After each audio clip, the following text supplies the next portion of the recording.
Mahesh ji, welcome to another session with us. अब मेरे phone में गड़बड़ आ रही है। I can't see Mahesh ji anywhere. Right, he is here. Let's pin him. Vivek, please pin Mahesh ji. Dear He's on members, the he's on the got it. spotlight, so Yeah, everybody okay, should be able to see him. got it. Good afternoon, members. This is a season when Mishra ji is very much in demand by us. Last year, इसी time उन्होंने he had told us about all about bougainvillea, but this time we've requested him to do some shrubs because I see that the number of times आप लोगों के questions होते हैं कि hibiscus में flower नहीं आ रहा, हाइबिस्कस से फ्लावर गिर गया, बट गिर गई, या अब गार्डिनिया नहीं चलता, या कुछ भी, you know, something or the other keeps on happening with our shrubs because Noida is very interesting place जहाँ कभी पानी नहीं ठीक मिलता तो कभी soil में गड़बड़ हो जाती है. Secondly, the plants that we get, we are not very sure as to how mature they are. So आज we are requesting Mishra ji to do this session where he will take few shrubs and he will give us the whole details कि कैसे उनको grow करना है, something like a calendar when to prune, and आपके जो भी questions हैं, whatever problems you face with your shrubs, please put them in the chat. We'll take up once the session is over. Thank you, Mahesh ji. Welcome back and back into the stadium. एक second, Praveen जी मेरे से link मांग रही, मैं उनको link दे रहा हूँ। प्रवीण कोहली जी, पश्चिम Bihar unit से। अच्छा अच्छा जी, उनको आप एंटर कर लेना। प्रवीण कोहली जी हैं, उनको मैंने लिंक भेज दिया है। ठीक है जी। हाँ,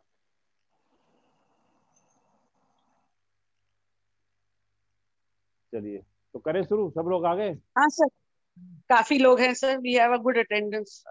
चलिए, तो जैसा आपने बताया अभी, हम लोग श्रब्स पे और कॉमन गार्डनिंग टिप्स जो बेसिकली हम लोग मिस करते हैं अक्सर, और जिसके पीछे हम लोगों के रिजल्ट्स वो नहीं मिल पाते जिसके लिए हम लोग एक्सपेक्टेशन करते हैं, तो आज हम लोग हेजेस, श्रब या कॉमन प्लांट्स, उनको कैसे मेंटेन करें, क्या खास बात ध्यान रखें सो दैट हम लोगों को टाइमली फ्लावर्स मिलें और वो हेल्दी मिलें। तो इन जनरल मैं आपको बड़े एक सिंपल वे में इसको एक्सप्लेन करने की कोशिश करता हूँ। देखिए, जितने भी हम लोग श्रब्स लगाते हैं, हेजेस लगाते हैं या मीडियम प्लांट्स लगाते हैं, उनको हम लोग बड़ी सिंपली क्लासिफाइड कर सकते हैं। जो भी हेजेस हैं, जैसे एग्जांपल आपने मुझे बताया हिबिस्कस की वैरायटीज हैं, आपकी फाइकस की वैरायटीज हैं, प्लम्बेगोज हैं, गार्डिनियाज हैं और कनेर की वैरायटी हैं। जो भी वैरायटीज हम लोग यूज करते हैं, इनको हम लोग सिंपली क्लासिफाइड कर सकते हैं 2-3 डिफरेंट वे से, उस चीज को समझने के लिए कि क्या चीज हमको कैसे क्लिप करनी है, कटिंग करनी है या नहीं करनी है, और कटिंग करनी है तो कैसे करनी है। तो क्लासिफिकेशन में देखिए, पहला जो फैक्टर आता है, हम लोगों को ये ध्यान रखना चाहिए कि जो भी हमारा प्लांट है, श्रब्स है, हेज है, मीडियम प्लांट है, बुश है, वो एवरग्रीन है या डिसीडियस है। तो पहला टाइप ऑफ क्लासिफिकेशन एवरग्रीन है या डिसीडियस है, पहला फैक्टर। सेकंड फैक्टर, वो प्लांट आपका पेरेनियल है या एनुअल है। कई बार मैंने देखा बड़ी कॉमन मिस्टेक होती है कि लोग एनुअल श्रब्स को लेके आते हैं और उसको पेरेनियल समझ के ट्रीट करते हैं, फिर उनका फोन आता है ये प्लांट तो मर गया। तो ये हमको पता होना चाहिए कि पेरेनियल है या बायएनुअल है। कुछ प्लांट्स ऐसे हैं जो 2 साल तक चलते हैं, उसको भी हम लोग सीजनल ही बोलते हैं। तो एक आपको ये फैक्टर ध्यान रखना है। तीसरा फैक्टर कि जो भी श्रब्स हैं आपकी, वो सन लविंग है या shade loving, semi shade loving है। तो 3 तरह के फैक्टर्स आपके सामने आ गए। अब इसमें कुछ प्लांट्स ऐसे होते हैं जो दोनों तीनों कैटेगरीज में आएंगे। वो आपके एनुअल भी होंगे, सन लविंग भी होंगे, और उनको आप शेड में भी लगा सकते हो।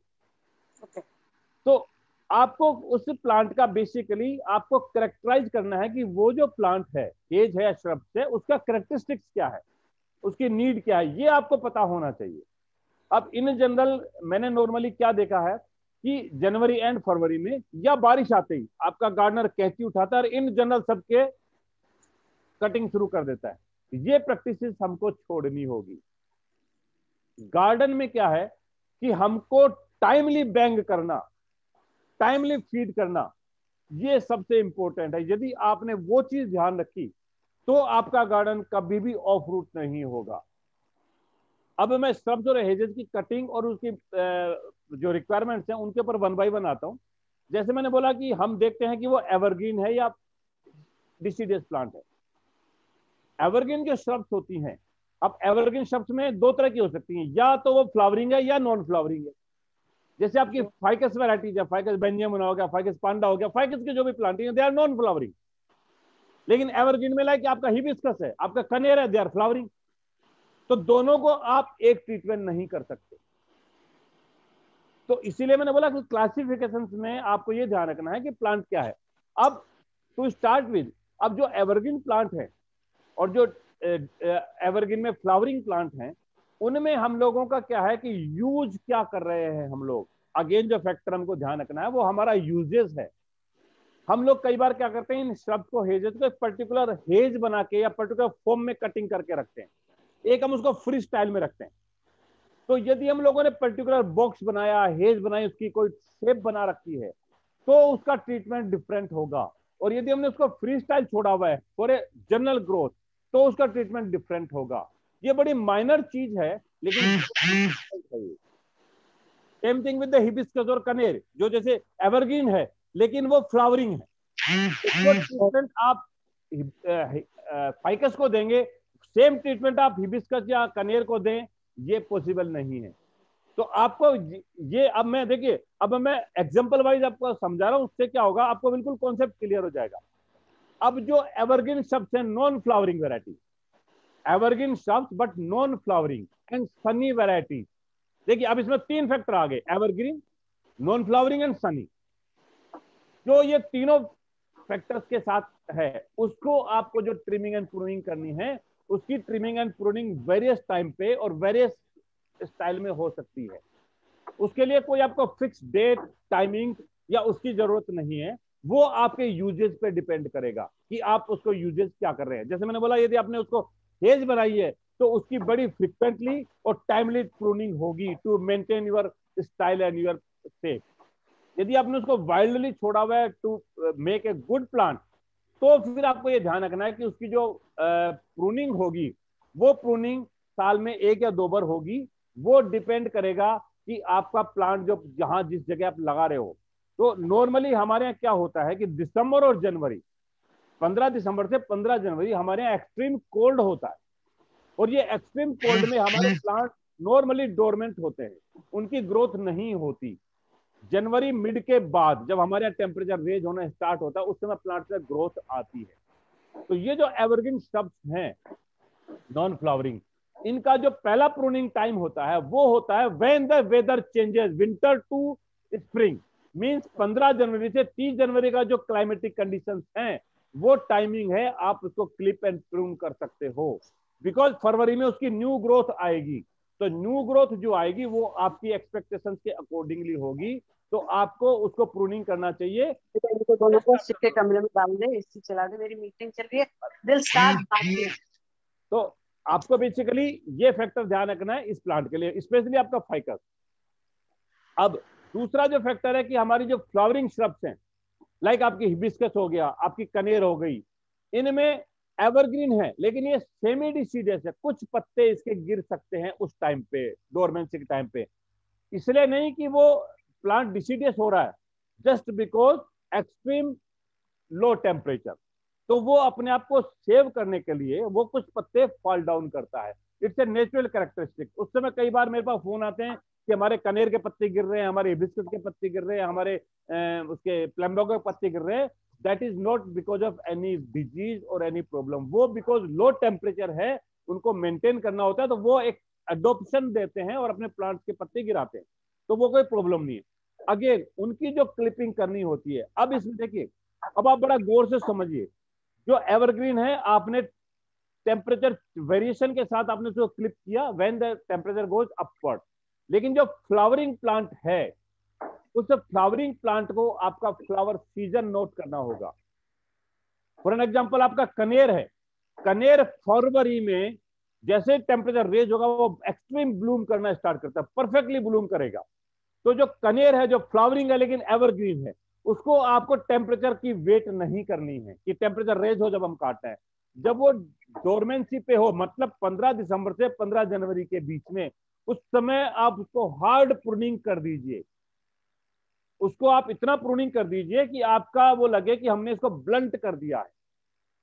और उसके बाद जैसे ही टेम्परेचर चेंज होता है, मींस 15 जनवरी के बाद 30 जनवरी के बीच में जो वेरिएशन टाइम है, ये टाइम देखिए, मैं ये सिम्टोमेटिक टाइम बता रहा हूं एज पर कैलेंडर की नॉर्म। कई बार क्या होता है कि बिकॉज ऑफ वेदर कंडीशंस ये टाइम चेंज हो सकता है। 15 जनवरी में जरूरी 20 जनवरी के बाद आपका टेम्परेचर रेंज होना स्टार्ट हो सकता है 26 जनवरी के बाद हो। आपको ध्यान ये रखना है कि when temperature start raise side, कि वो बढ़ना शुरू हो गया, नाइट्स की जो टेम्परेचर है वो 1-2 डिग्री बढ़ गया, डे टेम्परेचर 3 से 4 डिग्री बढ़ गया। फॉर एग्जाम्पल, यदि आपका 14 जनवरी से पहले डे टेम्परेचर 20 से 25 डिग्री के बीच में है और यदि उसके बाद 25 से ऊपर जा रहा है, 26, 27, 28, means that is a indication. तो आपको क्या करना है, जब वो टेम्परेचर इंक्रीज होना स्टार्ट हो, उस समय आपको उसको बल्क मैन्योर और एक्स्ट्रा फीड करना है। बोथ प्लांट, एवरग्रीन सब जिसको आपने काटी है, जो फ्लावरिंग सिर्फ है जिसको आपने ब्लंट किया, लाइक कनेर को, हिबिस्कस को, उसको आपको फीड करना है। यदि आप फीड नहीं करेंगे तो क्या होगा, उसमें ग्रोथ आएगी, फॉरेज बहुत अच्छा आएगा, लेकिन फ्लावर्स नहीं आएंगे। तो take good flowers, bunches of the flowers in hibiscus, in kaner and other flowering structure. आपको as soon as temperature start होगी आपको फीड करना है। तो ये बड़ी कॉमन प्रैक्टिस है।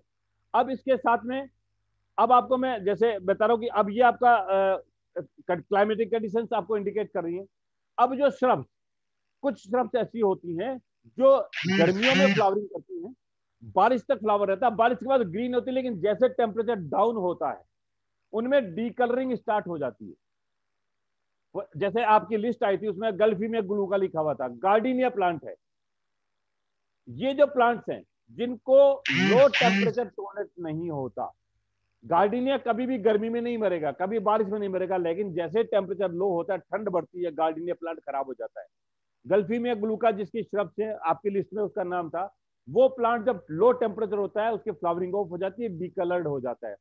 तो जो प्लांट समर लविंग हैं, जो प्लांट रेन को टॉलरेट करता है लेकिन विंटर को टॉलरेट नहीं करते, उन प्लांट्स की जो ट्रिमिंग और प्रूनिंग होगी वो आपको ध्यान रखना कि जैसे विंटर सेट होता है, लो टेम्परेचर आता है और उन्होंने अपने कलर्स चेंज करना स्टार्ट कर दिए, पत्तियों की साइज छोटी होगी, उसने फ्लावर्स ऑफ कर दिए, वो टाइम प्लांट अपना डोरमेंसी की तरफ बढ़ रहा है। तो वो श्रब आपने उस समय वेट करना है। एक तो उसको मल्च कर देना है, कोशिश करिए उसको किसी भी तरह से कवर करके रखें so that extreme low temperature को उसको फर्क ना पड़े। और जब वो टोटल प्लांट अपना पत्ता गिरा दे, कंप्लीट डोरमेंसी पे चली जाए, उस डोरमेंसी के टाइम पे आपको उसको प्रून करना है। मतलब जब वो प्लांट डोरमेंट हो उस समय उसको आपको प्रून करना है। जैसे डोरमेंसी खत्म होगी वो प्लांट इमीडिएट ग्रोथ लेगा। Again same thing, dormancy over होते ही आपको फीड करना होगा, प्लांट को आपको फीड करना चाहिए। तो प्लांट का जो मेजर कैरेक्टरिस्टिक्स है। अब इसके अलावा जो और आपको ध्यान रखना है कि जो श्रब्स हैं, जिन श्रब्स के अंदर फ्लावरिंग मल्टीपल टाइम होती है, लाइक जैसे एक सीजन में नहीं होती, हर चेंज ऑफ वेदर में फ्लावरिंग करता है। जैसे आपका एक हिबिस्कस ऐसा प्लांट है जो काफी फ्लावरिंग करता है, लेकिन हिबिस्कस में हमको ध्यान रखना है, जैसे मैंने क्लासिफिकेशन में बोला कि हिबिस्कस की वैरायटी के हिसाब से देखिए, हिबिस्कस इमीडिएटली जनवरी के बाद फ्लावरिंग करेगा और अभी बारिश आते आते बहुत अच्छी फ्लावरिंग होगी। हिबिस्कस की जितनी वैरायटीज हैं, अक्सर मैंने देखा कि अभी बारिश जब शुरू होती है आपका माली प्लांट को कटिंग करना शुरू कर देता है। हवाईन वैरायटी को नहीं करता, लेकिन जो ऑर्डिनरी हिबिस्कस है, रोजा साइनेंसिस, जो लाल गुलाब की तरह आता है, उसमें ग्रोथ बहुत होती है और उसको आप कटिंग करना शुरू कर देते हो। उस हिबिस्कस को अभी आपको नहीं काटना, बिकॉज ये उसका पीक और मेन फ्लावरिंग सीजन है। ये जो हिबिस्कस है ये as soon as rains are over, उस समय काटना चाहिए, बारिश के तुरंत बाद, विंटर सेट होने से पहले और बारिश के बाद आप इसको काटिए। तो इससे क्या होता है कि बारिश में जितना आपका फ्लश है वो आपको मिलेगा, और आपने बारिश के इमीडिएट बाद काटा तो बिफोर विंटर सेट, जब तक सर्दी सेट होगी, ये प्लांट अपने आप को एक्लिमेटाइज कर चुका होगा। और जब इसकी डोरमेंसी खत्म होगी, अगेन आप मेरी उस बात की 15 जनवरी के बाद आपने इसके मैनुअल क्लिपिंग की, ये कुछ पत्ते गिराएगा, आपने फीड किया, तो ये फरवरी में अगेन इमीडिएटली आपको ब्लूम दे देगा। तो ये जो कैरेक्टरिस्टिक्स हैं, आपने इसको फॉलो किया तो आप देखेंगे आपका हिबिस्कस मैक्सिमम फ्लावर देगा। सेम थिंग कनेर की डिफरेंट वैरायटीज हमारे पास। कनेर को भी आपने इसी तरह से करना है। कनेर अभी देखिए ब्लूम पे है, कनेर अभी फ्लावरिंग पे है, ये बारिश में भी फ्लावरिंग करेगा। कनेर अभी बारिश में भी फ्लावरिंग करेगा। अक्सर मैंने देखा बारिश में लोग उसकी कटिंग कर देते हैं। क्यों? वो कहते हैं जी हमने रोड साइड में देखा, नर्सरीज में देखा, वो कनेर की कटिंग कर रहे हैं। उनका कटिंग करने का पर्पज होता है, वो एक्चुअली इस समय प्रोपोगेट करते हैं प्लांट्स को, वो कटिंग्स लगाते हैं। तो उनको कटिंग्स लेने के लिए वो प्लांट्स की प्रूनिंग करनी होती है, वो कटिंग लगाते हैं, प्रोपोगेट करते हैं, इसलिए वो करते हैं, न कि उसका कोई फ्लावरिंग का पर्पज है। क्योंकि रोड साइड पे अभी वो कटिंग करेंगे, अपनी प्रोपोगेशन करेंगे और वो बारिश में ग्रो करेगा और बारिश के बाद फ्लावरिंग करेगा, तो उनका पर्पज वो होता है। लेकिन हमारे हाउस गार्डन्स में हम लोग रेन सीजन में मैक्सिमम फ्लावर चाहते हैं, तो रेन सीजन में आपका कनेर ब्लूम करेगा। जस्ट आफ्टर रेन आप कट करिए और उस समय भी आप चाहें तो कटिंग लगा सकते हैं। जिनको प्रोपोगेशन करनी हो हिबिस्कस की, कनेर की, इन प्लांट्स की, वो आप इस समय कटिंग करके आप अपनी लगा सकते हो। लेकिन उसके लिए मैं एडवाइस करूंगा आप थोरोली प्रून मत करिए, आप सेलेक्टिव ब्रांच को प्रून करिए और उनकी कटिंग लगाइए, तो आप उसका मैक्सिमम फ्लावर्स ले पाएंगे। अब कुछ हमारी कॉमन श्रब्स हैं, जैसे मैंने अभी नाम बोला, आपकी लिस्ट में ओपन करता हूं, जिसमें प्लम्बेगो है आपकी, ये इसमें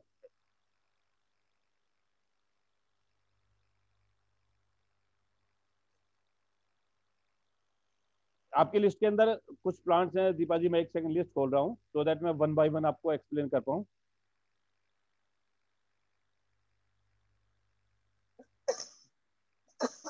हाँ, अभी जैसे आपने इसमें लिखा इक्जोरा।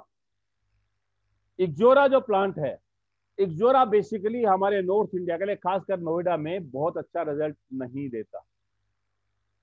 इक्जोरा बेसिकली हमारा एक ट्रॉपिकल प्लांट है। इसको variation of temperature, extreme variation कहीं टॉलरेट नहीं होता, न एक्सट्रीम विंटर टॉलरेट होती, न एक्सट्रीम समर टॉलरेट होती। ये क्लाइमेटिक कंडीशन में ट्रॉपिकल प्लांट है, मींस 20 डिग्री से 30 डिग्री के बीच के में ये परफेक्ट रहता है। इसको ह्यूमिडिटी ज्यादा चाहिए। होता क्या है कि इस समय जुलाई आते आते लोग साउथ से नर्सरी वाले प्लांट्स उठा के लेके आते हैं, वहां पे जून में बारिशें शुरू हो जाती है। एक्सोरा में लश ब्लूम आता है, नर्सरियां फुल ऑफ फ्लावर्स होती हैं। आपको लगता है कि बहुत अच्छा ब्लूम है हमारे यहाँ चलेगा, लेकिन जैसे अक्टूबर आता है आप देखते हैं अपना प्लांट डाउन होना स्टार्ट हो जाता है, तो खराब हो जाता है। तो हर साल आप जुलाई में खरीदते हो, लेकिन आपका दिसंबर आते आते प्लांट खराब हो जाता है। तो एक्सोरा में कभी भी एडवाइस नहीं करता अपने एरिया में लगाने के लिए। फिर भी जिनको शौक है, जो लगाना चाहते हैं, आप उनको लगाइए। लेकिन जैसे ही टेम्परेचर वेरिएशन होता है, आपको एक्सोरा को कवर करना होगा, बचाना होगा। खासकर समर्स में, गर्मी में वो फिर भी बच जाएगा, लेकिन विंटर में जब टेम्परेचर डाउन होगा उसको बचाना मुश्किल होगा। और एक्सोरा की जो कटिंग होती है, हमारे यहाँ इसकी जरूरत नहीं पड़ती, लेकिन यदि कटिंग करनी होती है तो हम लोग उसकी कटिंग फरवरी में करते हैं, जब उसकी डोरमेंसी खत्म हो। जिनके पास एक्सोरा है, एक्सोरा की डिफरेंट वैरायटी, तो उसको फरवरी में कटिंग करिए। अब इसमें आपने एक प्लांट लिखा टिकोमा। टिकोमा का इस समय वाइडली यूज हो रहा है। टिकोमा गोरीचोरी येलो फ्लावरिंग है, बेस्ट प्लांट है, मैक्सिमम फ्लावर करता है। अब अगेन देखिए, टिकोमा का यदि आप क्लासिफिकेशन में देखें तो ये एवरग्रीन प्लांट है, लेकिन कुछ पत्ते झाड़ता है, फ्लावरिंग श्रब है और फुल सन प्लांट है, तो ये इस कैटेगरी में फॉल करेगा। अब इसमें हम लोगों की, अगेन मैंने बोला, यदि आप इसको हेज बना रहे हैं, एक शेप में ले रहे हैं, तो आप इसकी फ्रिक्वेंटली कटिंग कर सकते हैं। लेकिन आपने यदि फ्लावरिंग इसको लेना है कि जबरदस्त ब्लूम करें, तो आपको इसको क्या करना होगा, इसका एक पर्टिकुलर टाइम है। दिसंबर में ये डोरमेंट हो जाता है, सेम टाइम 15 दिसंबर से 15 जनवरी में कंप्लीटली डोरमेंट होगा। आप देखेंगे उस समय इसके पत्ते बहुत छोटे हो जाएंगे, पत्ते बहुत कम हो जाएंगे, आधे भी पत्ते इसमें नहीं रहेंगे, पत्ते आप देखेंगे ये थोड़े थोड़े गिराते रहेगा। लेकिन जैसे जनवरी आती है, इसमें न्यू शूट स्टार्ट हो जाते हैं। तो इसको आपको जो क्लिपिंग करनी है, वो आपको 10 जनवरी से 20 जनवरी के बीच आप इसको परफेक्टली कट कर दीजिए, और उस समय इसको हार्ड प्रूनिंग करिए। खाली क्लिपिंग नहीं, हार्ड प्रूनिंग।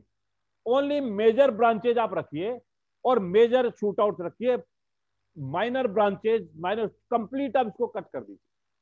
जितना हार्ड प्रूनिंग करेंगे, ये फरवरी के बाद उतना लश ब्लूम करेगा। तो टिकोमा को आप जनवरी में हार्ड प्रून करिए, और जैसे मैंने बोला कि टेम्परेचर रेज होता है, आप इसको फीड कर दीजिए। तो आप देखेंगे फरवरी से लेके जून तक फुल ऑफ फ्लावर। तो जून में अभी इस समय फूल, आप देखिए इस समय जिसके पास भी टिकोमा है वो फूलों से भरा होगा, लेकिन जैसे ही रेंज से स्टार्ट होती है, हैवी रेंज आती हैं, इसके फ्लावर्स ऑफ होना स्टार्ट हो जाते हैं, इसकी ग्रोथ बढ़ जाती है बहुत ज्यादा। तो इस समय आपने क्या करना, उसको माइनर क्लिपिंग करनी है, मेजर क्लिपिंग नहीं करनी है। जो शूट आउट निकलता है, एक्स्ट्रा शूट आउट निकल, उसको आप कट करते रहिए। तो देखेंगे कि ये फूल दे भी रहा है और कम हो गया, लेकिन ग्रोथ अच्छी ले रहा है। आप इसको माइनर कटिंग करते रहिए। जैसे ही इसकी बारिश खत्म होती है, बारिश खत्म होने के बाद इसको प्रॉपर डिजाइन शेप आप इसको कट कर दीजिए और अगेन इसको आप फीड कर दीजिए इन सितंबर एंड में। तो देखेंगे आप अक्टूबर से लेकर दिसंबर तक ये फिर से ब्लूम करेगा। तो टिकोमा को आप 10 महीना ब्लूम ले सकते हैं। अक्सर क्या होता है कि मैंने देखा है कि बारिश के बाद लोग उसको हार्श प्रूनिंग कर देते हैं, बहुत ज्यादा प्रून कर देते हैं कि बहुत ज्यादा जंगल हो गया। तो ये क्या कहता है कि सर्दी में फूल नहीं देगा, मुश्किल से पत्ते ले पाता है, क्योंकि टेम्परेचर डाउन है तो इसकी ग्रोथ नहीं हो पाती। तो फिर ये वापस जाके फरवरी में लेगा। तो आपका जो पूरा सीजन है वो ये प्लांट बहुत अच्छा नहीं रहेगा। तो अच्छा प्लांट लेने के लिए ये आपको ध्यान रखना है। टिकोमा के अलावा जैसे अब आपने लिखा लाजोस्टोमिया और हिबिस्कस। हिबिस्कस के लिए मैंने बता दिया। लाजोस्टोमिया में हमारा एक इंडिका वैरायटी है जो हम लोग एज ए श्रब्स और बुशेस लेते हैं, वो बारिश में ब्लूम करती है। बारिश के इस समय उसमें ब्लूम स्टार्ट हो गया है, प्री मानसून के साथ उसमें ब्लूम हो गया, white, pink, red, perfect Bloom है। पूरी बारिश ये प्लांट लस फुल ब्लूम करता है। तो बारिश में ब्लूम लेने के लिए कि बारिश में मैक्सिमम ब्लूम आए, क्या करना चाहिए वो आप ध्यान से सुने। लाजोस्टोमिया खासकर मैं बता रहा हूँ, लाजोस्टोमिया इसकी कैरेक्टरिस्टिक्स आप देखें, ये फ्लावरिंग श्रब है लेकिन डिसीडियस है, ये पतझड़ में आता है। सर्दियों में आप देखेंगे पूरा पतझड़ कर देता है। तो इसकी क्लासिफिकेशन क्या है, डिसीडियस बट फ्लावरिंग। और ये डिसीडियस कब होता है, सर्दियों में। और इसकी रीब्लूमिंग कब होती है, मतलब इसकी जो स्प्राउट होता है वो आता है फरवरी फर्स्ट वीक में। मीन्स इसकी डोरमेंसी दिसंबर और जनवरी में होगी। तो जब ये प्लांट डोरमेंट हो मतलब दिसंबर और जनवरी में, तो आप इसकी डोरमेंसी के मिड में, मतलब 10 जनवरी से 20 जनवरी के बीच में आप इसको ब्लंटली प्रून कर दीजिए, ब्लंटली प्रून कर दीजिए इसको, खासकर लाजोस्टोमिया को। उसके बाद आप देखेंगे फरवरी में रीस्प्राउट करता है, लेकिन उस समय इमीडिएट आपको फीड नहीं करना है। उस समय आपने इसको फीड कर दिया तो क्या होगा, ये वेजिटेटिव ग्रोथ बहुत ज्यादा ले लेगा, इतना वेजिटेटिव ग्रोथ ले लेगा कि आपको मिड समर में भी इसको प्रून करना पड़ेगा। और जब उस समय आप प्रून करेंगे तो जो रेन सीजन में ब्लूम आता है वो इफेक्ट होगा। तो आपने क्या करना है, लाजोस्टोमिया को प्रून करना है लेकिन फीड नहीं करना, लेट इट ग्रो स्लो। जब क्या होता है कि आपका अप्रैल तक आते आते जब हमारे यहाँ टेम्परेचर रेज हो गया, गर्मी बढ़ गई और ये प्लांट एक डिजायर्ड हाइट पे आ गया, अब आपको लगता है कि मेरे को इसको जुलाई में ब्लूम लेना है और एक पर्टिकुलर स्टाइल में लेना है, तो आपको उस समय एक माइनर क्लिपिंग और प्रूनिंग करनी चाहिए। मतलब आपको जैसे प्लांट पे 5 फुट के बाद फ्लावर लेने हैं और ये अप्रैल में 5 फुट पे ऑलरेडी हो गया, तो आपको अप्रैल में इसको 4 फुट का प्लांट कर देना चाहिए, 1 फुट एक्स्ट्रा काट देना चाहिए। और काटने के बाद आप इसको कंपोस्टिंग करिए। तो क्या होगा, मई और जून में ये आपकी उस ग्रोथ तक ले लेगा जहां तक ग्रोथ आपको चाहिए जुलाई में ब्लूम के लिए, और वो ग्रोथ विद फीड होगी। उस समय इसको सपोर्टिंग न्यूट्रिशंस मिलेंगे। तो जैसे ही बारिश का मौसम आएगा, ह्यूमिडिटी बढ़ेगी, ये ब्लूम करेगा, और उस ब्लूम करने के लिए उसके पास सफिशिएंट न्यूट्रिशंस होंगे। और आपने फरवरी में न्यूट्रिशंस दे दिए तो उस समय न्यूट्रिशंस नहीं होंगे। तो ये आपको इसका ध्यान रखना है। लाजोस्टोमिया परफेक्ट ब्लूम करेगा आपका जुलाई में। तो देखिए डिफरेंस हो गया, हिबिस्कस का फीड अलग हो गया, लाजोस्टोमिया का अलग हो गया, दोनों फ्लावरिंग है। तो आप माइनर चीजें हैं। तो गार्डन में बेसिकली आपको ध्यान क्या रखना है कि कौन सा पेड़ कब कटना है, कब खिलाना है। तो देखेंगे कि आपका गार्डन परफेक्ट फ्लावरिंग करेगा। अब उसके बाद आपकी जो श्रब्स हैं, ओलियंडर, कनेर के बारे में मैंने बता दिया, इक्जोरा मैंने बता दिया। अब आपने लिखा चांदनी।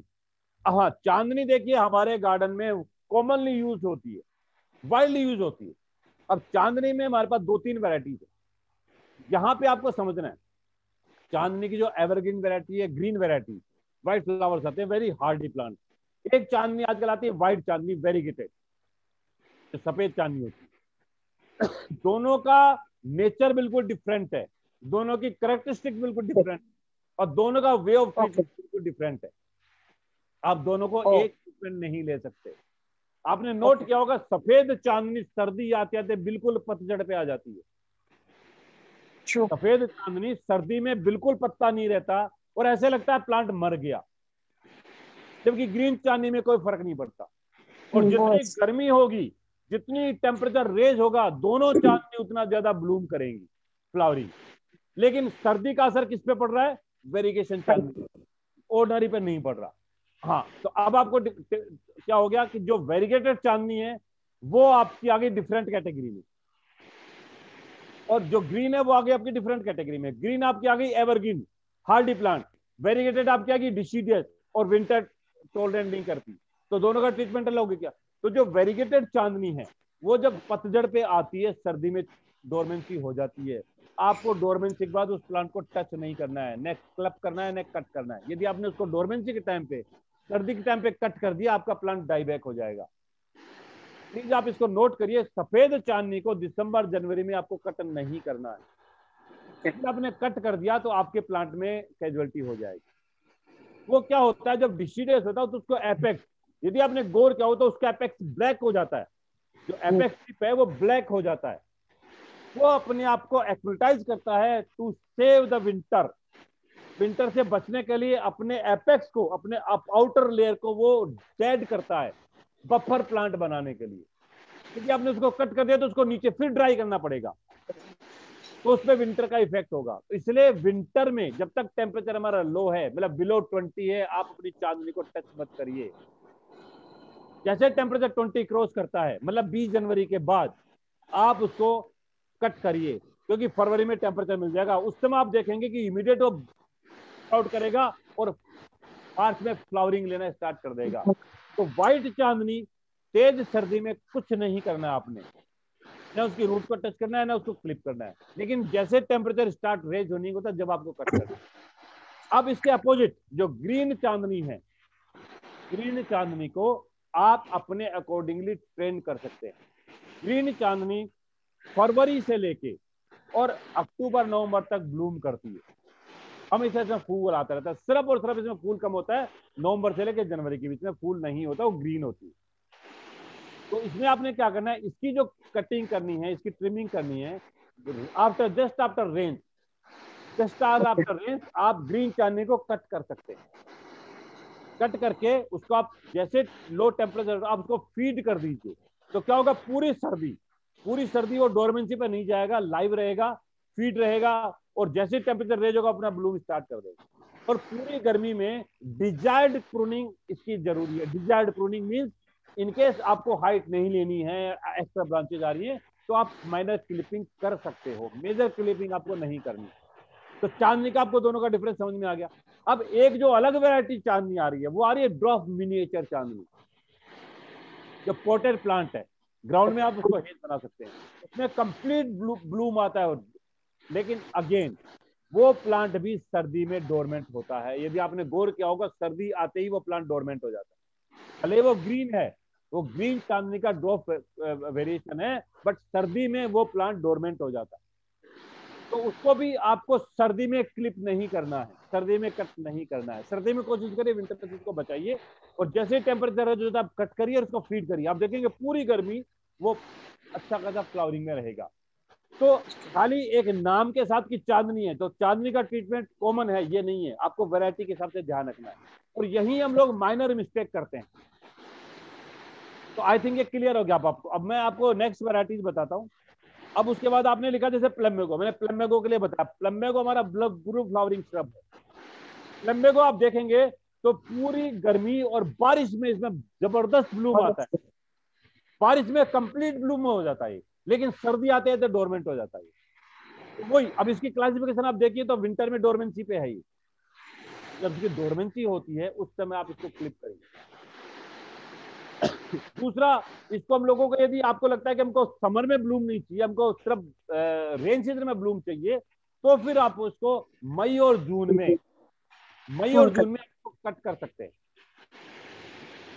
देखिए, अब आप प्लम्बेगो को समझिए। प्लम्बेगो की आपकी जो मेजर कटिंग होगी, प्लम्बेगो की मेजर कटिंग होगी मिड जनवरी में, जो हम लोगों ने डोरमेंसी वाले प्लांट्स की है। मिड जनवरी में प्लम्बेगो की आप मेजर कटिंग करिए, इसकी ग्रोथ आएगी, फीड करिए, पूरी गर्मी में फ्लावर लेगा, और रेन सीजन में एक्सट्रीम फ्लावर देगा। कुछ जगह रिक्वायरमेंट ये होती है कि गर्मी में हम इसको नहीं रखना चाहते, सिर्फ बारिश के टाइम पे लक्स फूल हो, तो आप इसको मई में भी कट कर सकते हैं। यदि आप इसको मई में कट करेंगे तो रेन सीजन में इसमें पत्ते कम और फूल ज्यादा होंगे। आपको प्लम्बेगो का इफेक्ट ऐसा चाहिए कि कंप्लीट बुके बने, तो फिर आप इसको मई में कट करिए। अदरवाइज जनवरी में कट, इन जनरल ब्लूमिंग के लिए आप जनवरी में कट करिए, और एक्सट्रीम स्पेसिफिक ब्लूम लेने के लिए आप इसको मई में कट कर सकते हैं। तो अगेन आपके ऊपर है। तो प्लांट को आपको कब कितना खिलाना है, किस तरह से खिलाना है, कितना बढ़िया लेना है, ये आपके हाथ में। लेकिन नेचर को आप नेचर के तरीके से ट्रीट करिए। आप थोड़ा सा भी रिवर्स करेंगे तो फिर वो नेचर आपका साथ नहीं देगी। तो बस यही समझना है।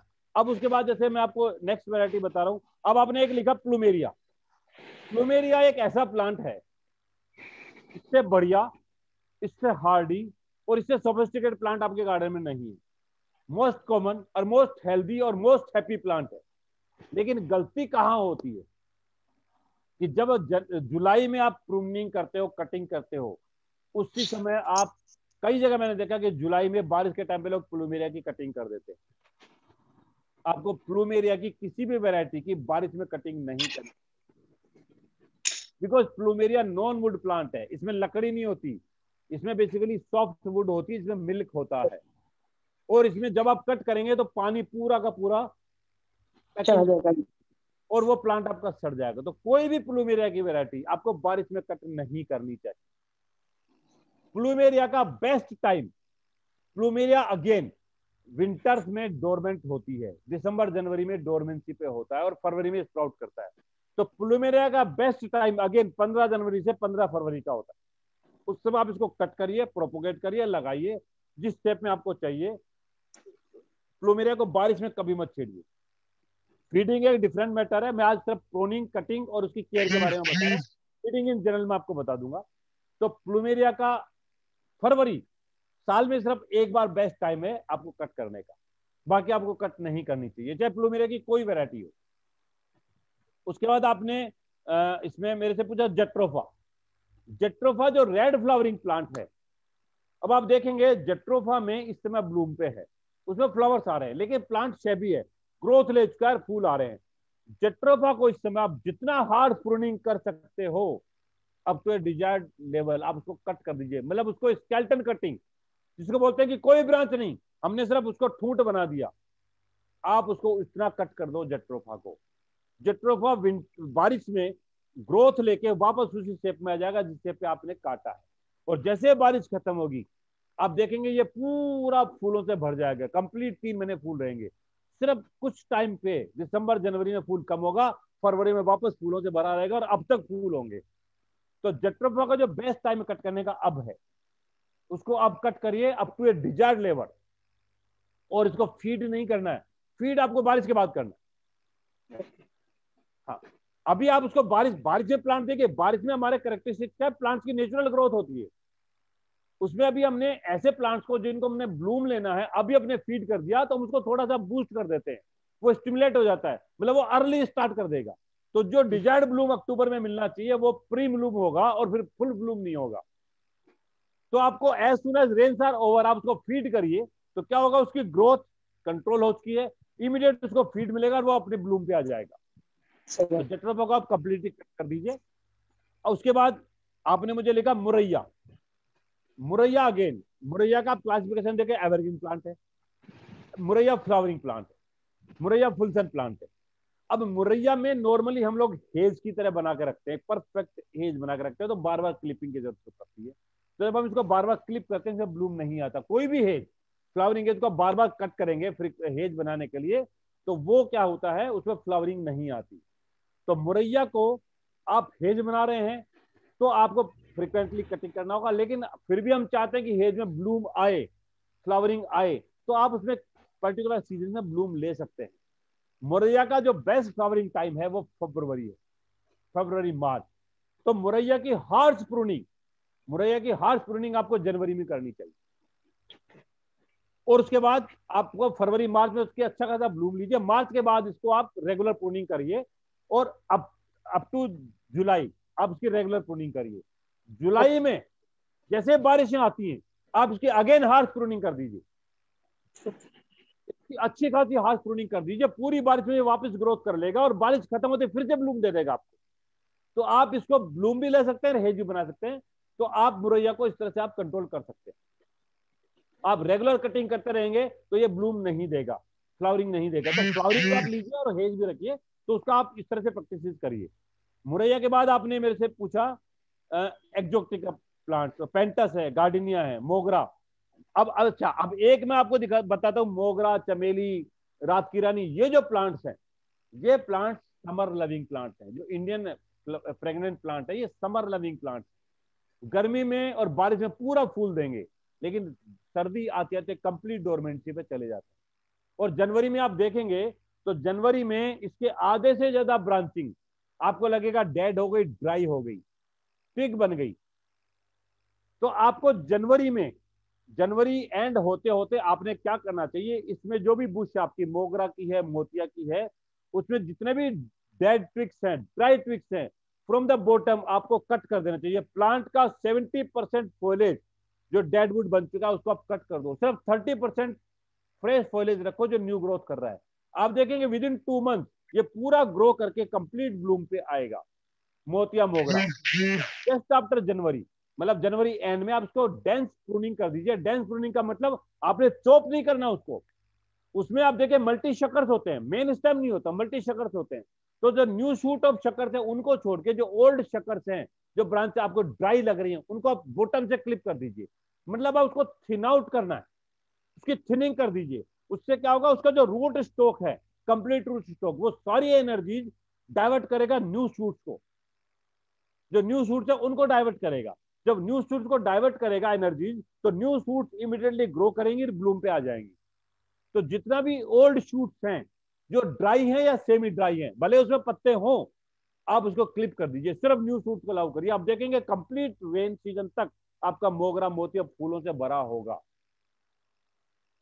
नॉर्मली मैंने देखा कि ऊपर ऊपर से काट देते हैं, डेड वुड भी उसमें रहती है, ओल्ड स्टॉक भी उसमें रहता है, वो आप मत छोड़िए, उससे उसकी एनर्जी यूटिलाइज नहीं होती। तो आपका मोती, मोगरा, चमेला, ये आपका इसमें आ गया। उसके अलावा अब आपने मेरे से पूछा मुसंडाज, क्रोसेंड्राज, क्लाइमेटिस क्रीपर। अब मैं इन जनरल बताता हूं, ये जो श्रब्स हैं, जैसे आपकी मुसंडा है, मुसंडा अगेन, मुसंडा प्लांट आपका ट्रॉपिकल प्लांट है। ये नॉर्थ इंडिया का सुटेबल प्लांट नहीं है, लेकिन चलता है, आप थोड़ा मेहनत करें तो चल जाएगा। लेकिन इसमें भी क्या होता है, विंटर्स में प्रॉब्लम आती है, तो सिर्फ विंटर्स में आपको इसको बचाना है। और मुसंडा बिकॉज ट्रॉपिकल प्लांट है तो ह्यूमिडिटी में ब्लूम करेगा, मतलब अब जब ह्यूमिडिटी बढ़ती है रेन सीजन में, इस समय इसका ब्लूम करेगा, और ये ब्लूम आपका अक्टूबर तक रह सकता है। तो आपको विंटर्स में इसको बचाना है। तो इसको आपको प्रून करके, समर्स का मतलब फरवरी में इसको हल्का सा प्रून करना है और आपको फीड करना है, तो ये ह्यूमिडिटी में ब्लूम करेगा अब। और मुसंडा में क्या होता है कि मुसंडा में जब भी आपको ब्लूम लेना होता है, जो लास्ट ईयर आपकी बुश ब्लूम कर चुकी है, जो आपके ब्रांचेस ब्लूम कर चुकी है, उनको आपको क्लिप जरूर करना चाहिए। जो ब्रांचेज आपकी ब्लूम कर चुकी है, आपको पता है यहाँ पे ब्लूम हो गया, उसको आप कट कर दीजिए। उससे क्या होता है, उसके न्यू शूट्स स्टिमुलेट होती है और वो नेक्स्ट ईयर ब्लूम पे आ जाती है। आप उसको कट नहीं करेंगे तो उसका ब्लूम डे बाय डे कम होगा, कुछ सालों बाद लगेगा कि हार्डली फूल आ रहा है, अदरवाइज मुसंडा फुल ऑफ फ्लावर्स होता है। तो इन जनरल आपको ध्यान यही रखना है कि जो कैटेगरीज मैंने बताई हैं उसके अकॉर्डिंगली आप इसको क्लिप करिए, उसके अकॉर्डिंगली आप इसको प्रून करिए और फीड करिए। बेसिक प्रिंसिपल ये है कि जो सीजनल फ्लावर की साल में एक बार फूल देता है, उसको आपको फीड जो करना है वो फ्लावरिंग सीजन से कम 2 महीने पहले फीड करना है। और जो मल्टीपल फ्लावरिंग टाइम है उसको आपको मल्टीपल फीड करना। एवरग्रीन्स हैं उसको भी आपको मल्टीपल फीड करना है, फ्रीक्वेंट फीड करना है। तो ये इसका बेसिक प्रिंसिपल है। इन चीजों के अलावा मैं कुछ जनरल टिप्स बताता हूं जो आपको प्रॉब्लम आती है हेजेस को, श्रब्स को मेंटेन करने में। सबसे ज्यादा जो प्रॉब्लम आपको आती है, 2 प्रॉब्लम्स आती है। एक आपकी आती है फ्लावरिंग प्लांट्स में मीली बग लग जाती है, जैसे आपकी प्लूमेरिया में लग जाती है, उसके बाद बाकी प्लांट्स में बढ़ जाती है। दूसरी प्रॉब्लम आती है आपकी डी बडिंग, की बड ओपन नहीं हो पाती, बड फॉल कर जाती है। जैसे आपने सवाल पूछा कि हिबिस्कस की बड्स ओपन नहीं होती, गिर जाती है। एक प्रॉब्लम जो आती है वो आती है हमारे माइट्स की। हमारे यहाँ मकड़ी बहुत लगती है, खासकर हिबिस्कस में। हिबिस्कस में, कनेर में आप देखेंगे डस्टी प्लांट हो जाता है, मकड़ी लग जाती है और पत्ता कर्ल करके ड्राई हो जाता है, पूरा प्लांट ब्राउन हो जाता है और धीरे धीरे मर जाता है प्लांट। ये दो प्रॉब्लम मेजर प्रॉब्लम, इनको कंट्रोल करना बहुत ही आसान है, जो कि मेजर इशू बना हुआ आपके नोएडा में। आपके नोएडा अपने किलोमीटर लंबी हेजेस खत्म कर दी, माइट्स लग गई, जल गई, उसको किसी ने ध्यान नहीं दिया। बड़ा आसान तरीका है। जनरली मैं बताता हूँ, आप अपने प्लांट्स को हाइजीन कंडीशंस में रखिए। जैसे मैं हमेशा बताता हूँ, आप साबुन के पानी से, नीम के पानी से लगातार धोएंगे तो ये प्रॉब्लम आती नहीं। फिर भी यदि आपको ये प्रॉब्लम आती हैं आपके हेजेस में, बिकॉज ये हमारी ईडेबल्स नहीं है, इसमें हम लोग ऑर्गेनिक नहीं ध्यान रखें, इसको हम केमिकली कंट्रोल कर सकते हैं, खासकर माइट्स को और मीलीबग को। माइट्स के लिए देखिए, आप एक नोट करिए, ओमाइट, OMITE। ओमाइट धानुका की एक वो है, प्रोपेगाइट इसके अंदर केमिकल होता है, वो किसी और भी कंपनी का हो सकता है। ओमाइट का जो लिक्विड है उसको आपने हमेशा फरवरी मार्च में, आप देखेंगे कि माइट्स का अटैक बढ़ता है। फरवरी मार्च में माइट्स का अटैक बढ़ता है। जैसे ही टेम्परेचर रेज होता है, मतलब सर्दी से गर्मी की तरफ बढ़ते हैं, माइट्स ब्रीडिंग करती हैं। उस समय मतलब जनवरी एंड से फरवरी फर्स्ट वीक से और मार्च के बीच में, जहां भी आपको अपने प्लांट्स में ब्राउनिश वेव दिखे, जाला दिखे, ऐसा लगे कि पत्ता डस्टी है, उसमें मिट्टी जब भी है, पानी धोने से भी मिट्टी नहीं जा रही है, मीन्स उसमें माइट्स ने अपना सरफेस बनाना स्टार्ट कर दिया है, मकड़ी जहां लगी है, वहां पे आप ओमाइट का स्प्रे करिए। ओमाइट का यदि आपने फोर्टनाइटली स्प्रे कर दिया 2 महीना, तो ये माइट की प्रॉब्लम परमानेंट खत्म हो जाएगी, आपके प्लांट्स में लीव अच्छे ग्रीन लस होंगे। इसके अलावा जब आप प्रून करते हैं, कट करते हैं, तो कुछ पत्ते, सूखे पत्ते प्लांट्स के बीच में फंस जाते हैं, ब्रांचेस के बीच में फंस जाते हैं, वो रीजन होता है माइट्स को ब्रीडिंग करने का, स्पेस देने का। जब भी आप प्रून करें, कट करें, कोशिश करें प्लांट को पूरा श्रिंक करें, हिलाएं, सारे डेड लीव, कटिंग लीव नीचे गिर जाए, प्लांट के बीच में फंस के ना सूखे। तो प्लांट के बीच में फंस गया और वहीं सूख रहे हैं, पत्ते इकट्ठे हो गए, तो वहां पे वो ब्रीडिंग स्पेस बन जाता है, उनको होस्ट का, माइट्स को होस्टिंग का जगह मिल जाएगी। तो आप ये ध्यान रखिए। दूसरा जो प्रॉब्लम मैं बता रहा हूँ मीलीबग्स का, मीलीबग्स बहुत कॉमन प्रॉब्लम है जो आपकी मैक्सिमम विस्कस को खत्म करती है। उसके लिए अक्सर मैं बताया करता हूँ थायोमैक्साकोम। थायोमैक्साकोम केमिकल नेम है, ट्रेड नेम में आपको ओक्ट्रा के नाम से मिल सकती है, एक्स्ट्रा के नाम से मिल सकती है, डिफरेंट नाम से मिल सकती है। थायोमैक्साकोम ये पाउडर फॉर्म में आता है, इसका आप सॉल्यूशन को स्प्रे करेंगे तो मीलीबग बिल्कुल खत्म हो जाएगी। लेकिन इसका पर्टिकुलर आपको ध्यान रखना है, ये आपने गैप दे दिया और इसका रिपीट नहीं किया तो मीलीबग जाएगी नहीं। आपने पहले दिन करना है, 8वें दिन करना है, फिर 16वें दिन करना है, मतलब 3 रिपीटेडली इसकी एप्लीकेशन होनी चाहिए। First day, 8th day, 16th day, means every 8th day आपको 3 कंटिन्यूस स्प्रे करने हैं। फिर आपको 1 महीने का गैप देना, फिर आपने 3 कंटिन्यूस स्प्रे करने, 3 spray after 8 days repeat, then 1 month gap, again 3 spray. ये आपने 2 स्प्रे कर दिए तो आपकी मीलीबग की प्रॉब्लम खत्म हो जाएगी। और उसके बाद आप 6 महीने के बाद बूस्टर डोज दे दीजिए, तो इसका जो भी रिजर्व एग है मिट्टी में जो स्प्राउट कर रहा है वो भी खत्म हो जाएगा। तो आपके यहाँ मीलीबग नहीं है तो भी आपको एवरी चेंज ऑफ वेदर आपको थायोमैक्साकोम का स्प्रे कर देना चाहिए, प्रिकॉशनरी। एक्चुअली मीलीबग का जो लार्वा है वो बहुत सस्टेन करता है, वो अपने आप को डोरमेंसी पे रखता है, फेवरेबल कंडीशन आते ही वो अगेन, इसलिए प्रिकॉशनली उसको डोरमेंसी में रहने के लिए, उसको टोटल इरेडिकेट करने के लिए हर 6 महीने पर आप इसको रिपीट करिए। वंस आपने एक बार इसको पूरा ट्रीटमेंट दे दिया, उसके बाद आप इसको रिपीट करिए। ये बड़ा कॉमन है। अब जो बड़ा सवाल मेरे पास बार बार आता है, आज भी आया हुआ है, कि हमारे हिबिस्कस फ्लावरिंग के प्लांट्स बड बनती है लेकिन ओपन नहीं होती, गिर जाती है। उसके 2 रीजन होते हैं। पहला रीजन आपका ड्रेनेज प्रॉपर नहीं हो, कोट में है तो, ग्राउंड में है तो उसमें वाटर स्टेगनेट होगा, पहला रीजन जो बड़ा कॉमन है। यदि ऐसा नहीं है, फिर आपकी बर्ड्स गिर रही हैं, इट मींस आपको उसके अंदर थोड़ा सा विनेगर ऐड कर देना चाहिए। जो भी हिबिस्कस के आपके प्लांट्स हैं उसमें आप व्हाइट विनेगर रूट्स में अप्लाई कर दीजिए। आपने व्हाइट विनेगर अप्लाई कर दिया, आपके प्लांट में ये प्रॉब्लम खत्म हो जाएगी कि आपकी बर्ड्स बनती ओपन नहीं। ओके, सिर्फ व्हाइट विनेगर काम कर जाएगा। देखिए, जनरल फीड, खाद देना, न्यूट्रिशन देना, वो आपका कंटिन्यूस है। आप कहीं ऐसा हो कि आपने खाली विनेगर बोला था, हमने खाद नहीं डाली, हमने पोटास नहीं डाला, हमने कुछ नहीं डाला, तो कुछ नहीं होगा। Beside that your regular nutrition, beside your regular feed, you have to add the white vinegar. Sir कितनी क्वांटिटी? हाँ, मैं वही बता रहा हूँ। एक्चुअली क्या हुआ दीपा जी, ये चीज मैंने किसी को बताई कि आपको विनेगर ऐड करना, उन्होंने क्या किया, ने खाद डाली, कुछ नहीं डाला, खाली विनेगर डाला। तो खाली विनेगर थोड़ी काम करेगा, तो न्यूट्रिशन चाहिए। अच्छा, अब आप देखिए, ये जो क्वांटिटी की बात है, क्वांटिटी व्हाइट विनेगर, ये डिपेंड करेगा आपकी प्लांट की हाइट, प्लांट की ग्रोथ और प्लांट की एज के ऊपर। फॉर एन एग्जांपल, आपका यदि 12 इंच का गमला हिबिस्कस का भरा हुआ है, अच्छी फुट, आप उसमें 50 ml तक डाल सकते हो। ओके। यदि आपका बेबी प्लांट है, छोटा सैपलिंग, आप 10 ml डाल दो। और यदि आपका ग्राउंड में लगा हुआ है, ग्राउंड में है, रस्सी का जो हेज बनी हुई है, तो आपको व्हाइट विनेगर को वन टाइम नहीं डालना चाहिए, आप उसको मल्टीपल टाइम डालिए। जैसे आपकी बुश बनी है, आपने पूरी हेज बना रखी है, 15-20 पेड़ बने हुए, तो आपने 100 ग्राम मतलब 100 ml व्हाइट विनेगर आपने हर 15 दिन पे 3 बार डालना चाहिए, विदाउट डाइल्यूशन। देखिए मैं बताऊं आपको क्या होता है कि जब हम ग्राउंड में डाल रहे हैं या गमले में डाल रहे हैं, आपने विनेगर डाला, पानी तो आप डाल ही रहे हो ना, रेगुलर वाटरिंग तो कर ही रहे हो। अच्छा, जब हम स्प्रे करते हैं, फॉलिएज स्प्रे करते हैं, तो हम लोगों को इसका ध्यान रखना है कि डाइल्यूशन क्या होना चाहिए। जब हम ग्राउंड में डाल रहे हैं, तो आपने दवा डाली और ऊपर से पानी डाल दिया, तो नेचुरली डाइल्यूट के रूट आ गया। ट्रू, हाँ जी। जब हम करते हैं, जब हम स्प्रे करते हैं, तो ये चीज ध्यान रखना होता है कि डाइल्यूशन कितना और क्या रेशियो होना चाहिए। हाँ, अब देखिए, मैंने बोला आपने ग्राउंड में डाल दिया, अब व्हाइट विनेगर का मैं फॉलिएज स्प्रे अक्सर बताया करता हूं, जो मेरा एक सीक्रेट है व्हाइट विनेगर और मेरा नींबू जूस का। जिसको भी अपने फ्लावर्स का अबुंडेंस लेना है, अच्छे फ्लावर्स लेने हैं, खासकर हिबिस्कस में, कनेर में, एनीथिंग, जो भी फ्लावरिंग आपकी बुशेज श्रब्स हैं, व्हाइट विनेगर आप रूट्स में डाल रहे हो डायरेक्टली विद पानी।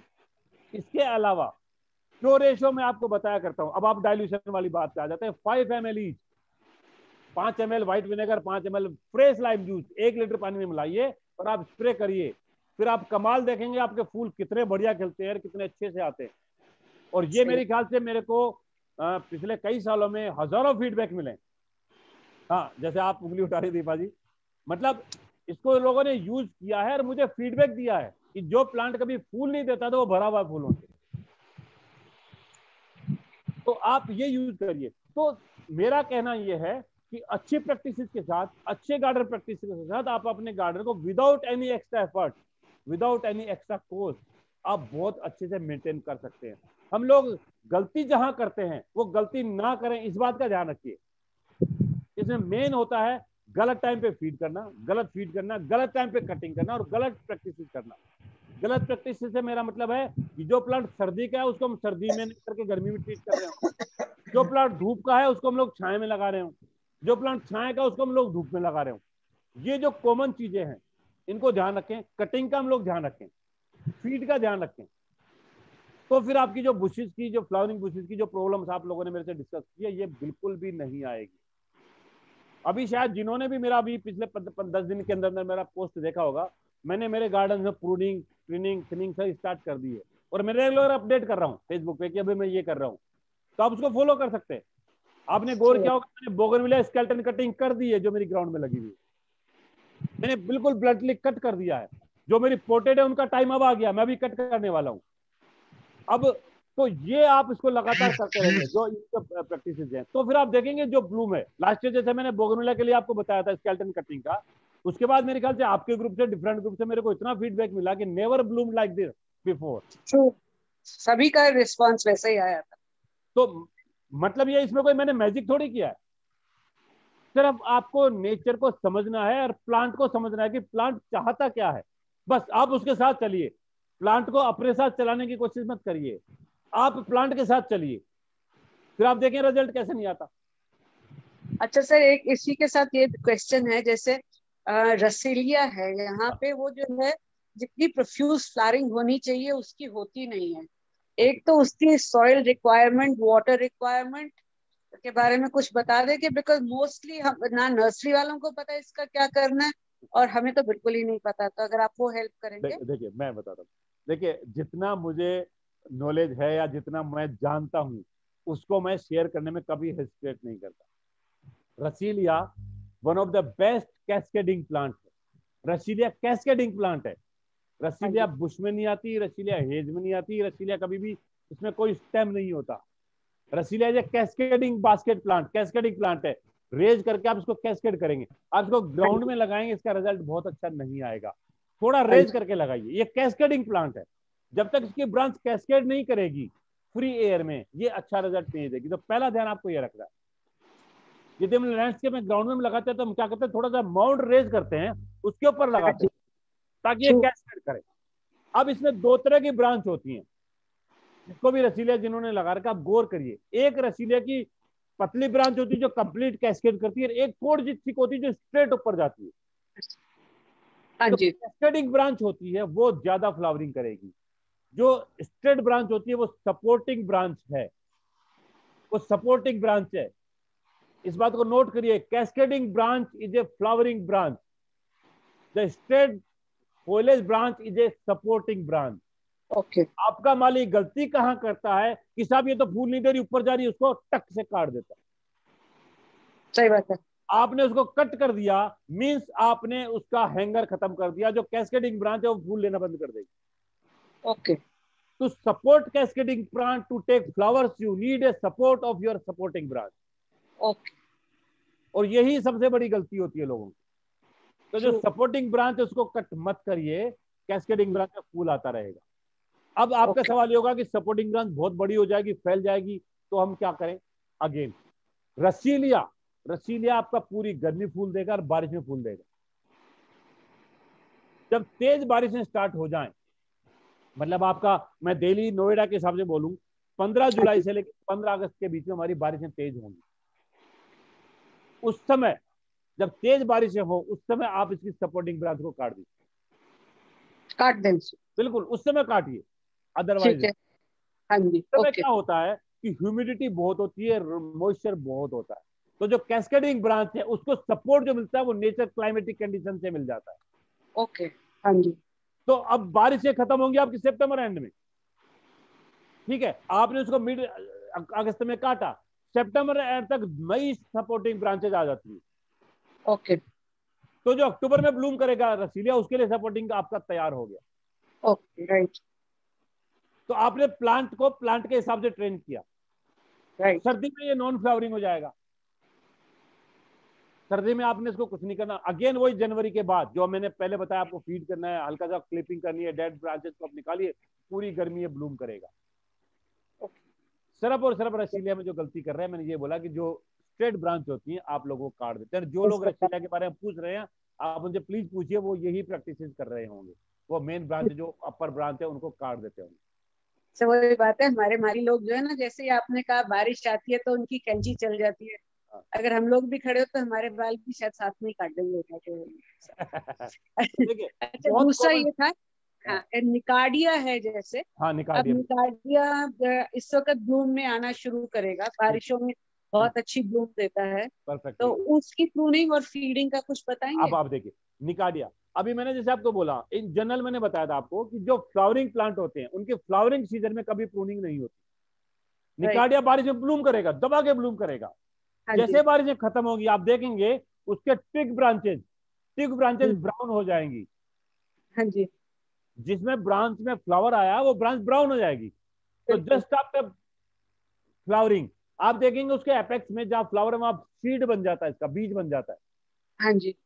तो जिनको बीज लेना है वो वेट करें टिल योर पोड इज राइपन्ड। उसके बाद आप जो भी सीडिंग ब्रांचेज हैं उनको ऊपर से 1.5 से एज पर योर प्लांट उसको कट कर दीजिए उसी समय। ओके। जब मैच्योर हो जाए, फ्लावरिंग आपकी ऑफ हो जाए, उस समय आप उसको कट कर दीजिए। ये क्या होगा, बिफोर डोरमेंसी। यदि आपने डोरमेंसी के पास कट किया तो ये डैमेज हो जाएगा। आपको जस्ट आफ्टर फ्लावरिंग इसको कट कर देना चाहिए। ये विंटर से पहले अपने आप को एक्लिमेटाइज कर लेगा और समर में ग्रोथ लेगा। और कुछ फ्लावर अच्छा फूल नहीं देता, कुछ फ्लावर ये फरवरी में भी दे देता है कभी कभी। हाँ जी। कभी कभी। मेन फ्लावरिंग सीजन इसका अब है। हाँ जी। और जब मेन फ्लावरिंग सीजन अब है मींस इसकी फीडिंग कब करनी चाहिए, इससे 1 महीना पहले। अब उससे सवाल होता है साहब जून है इसमें कैसे खाने खिलाएं, तो आप यदि मेरे पिछले क्लासेस में आपने ध्यान रखा, मैंने कहा था जून में आप मल्च करो, मैन्योरिंग करो। सही बात। तो उसका क्या होता है, जो ब्लूम अब आ रहा है उसके लिए उसको पूरी आपने रिजर्व एनर्जी दे दी। ओके। और निकार्डिया में क्या होता है, निकार्डिया में कभी कभी निकार्डिया में आप देखेंगे कर्ली वायरस आ जाता है, पत्ते मुड़ जाते हैं। हाँ जी। ये कॉमन प्रॉब्लम है। इस कॉमन प्रॉब्लम का सिर्फ और सिर्फ उपाय नीचे फफूंद आप लग जाती है। आप कोई भी इस तरह के प्लांट से एवरग्रीन प्लांट, इसमें आप फंगीसाइड जरूर डालो, चाहे वो उसमें कर्ली वायरस आपको दिख रहा है या नहीं दिख रहा है, आपको यूजुअली एनुअली जरूर डालना चाहिए, सो दैट वो प्रिकॉशनरी अटैक ही न करे। ओके। देखिए जहां भी मैं ईडेबल्स की बात कर रहा हूं वहां पे आपको कहीं कोई केमिकल यूज नहीं करना चाहिए, लेकिन इस तरह के लैंडस्केप में पोटेड प्लांट्स में आप ये इसको यूज कर सकते हैं to get the best result. यदि अच्छी प्रैक्टिसेस हो तो मैं अपने गार्डन में मैं केमिकल भी यूज नहीं करता, बट वहां तक आप लोग प्रैक्टिस करें नहीं करें, आप इन कॉमन जो कॉमन हमारे पेस्टिसाइड्स है जनरल हर्ब्स के लिए, सब के लिए, ईडेबल्स के लिए मैं बिल्कुल रिकमेंड नहीं कर रहा। कहीं को ये कहे आपने बोला था बेविस्टिन, हमने तो मिर्च में भी डाल दी, बैंगन में भी डाल दी, प्लीज वो मत करिए ईडेबल्स पे। अच्छा, व्हाइट पॉइंट सेटिया का कैसे, अब जैसे उसका इस वक्त बिल्कुल खत्म भी होता जा रहा है, उसका क्या करेंगे? देखिए व्हाइट पॉइंसेटिया में बेसिकली हमारा जो ब्लूम होता है वो नवंबर में होता है। हाँ जी। नवंबर में ये स्नो पीक बन जाता है। नवंबर के बाद ये दिसंबर में और जनवरी में डिसीडियस होता था, पतझड़ हो जाता है इसमें पूरा, ऐसे लगता है प्लांट मर गया। उस स्टेज में आप इसको टच मत करिए। लेकिन जैसे टेम्परेचर रेज होता है, जैसे आपका 20 जनवरी के पास, आप इसको क्लिप कर दीजिए। ओके।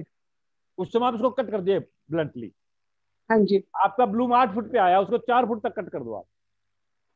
ओके। और पूरी गर्मी ये ग्रो करेगा, फॉलेज लेगा। सिर्फ ध्यान क्या रखना था, बारिश में इसमें पानी खड़ा नहीं होना चाहिए। ओके। बारिश में इसमें पानी खड़ा हो गया तो ये आपका ब्लूम भी नहीं करेगा और प्लांट सड़ जाएगा।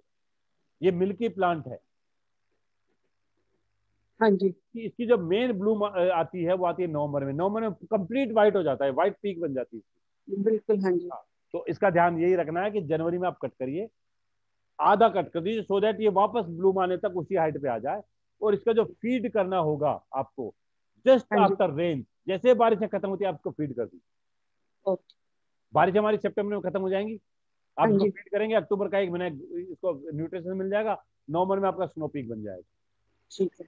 तो व्हाइट अच्छा, सो ऐसा है कि क्वेश्चन आज बहुत हैं, तो मैं विवेक को कहती हूँ जैसे हम एक फोटोग्राफ लेते हैं, ग्रुप फोटोग्राफ, वो लेके फिर मैं क्वेश्चंस आपसे पूछती हूँ। बहुत क्वेश्चंस है आज। ठीक है विवेक, may I request all the members please open up your videos so that we can have a group photograph and then we'll take the questions. Sure. Thank you.